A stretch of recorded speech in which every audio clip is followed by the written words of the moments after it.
pop these things in.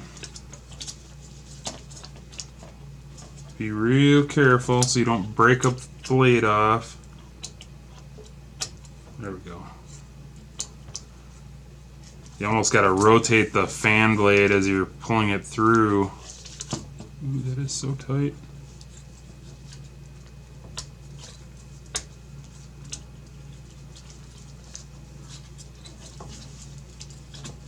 There we go.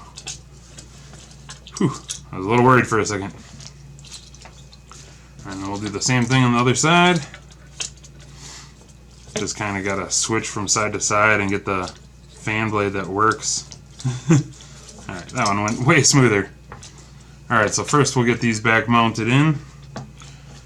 Alright, so I'm going to reinstall my fans. Make sure you keep the orientation of your wiring the same as when you pulled it off. Otherwise, you'll have a heck of a time putting it back together.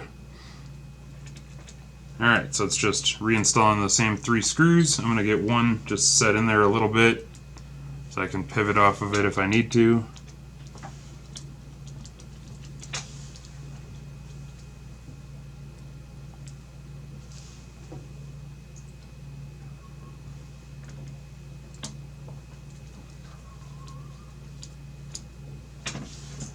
Alright, I'll just tighten them all down.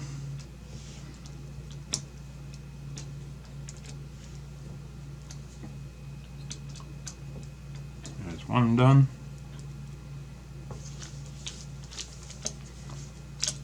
I'll line up these.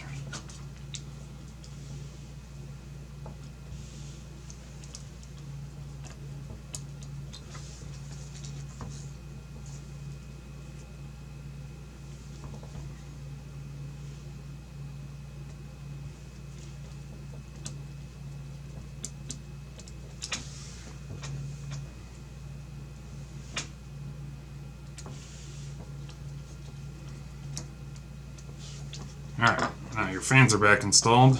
We'll reroute the wiring, and next we'll attach the heatsink back on.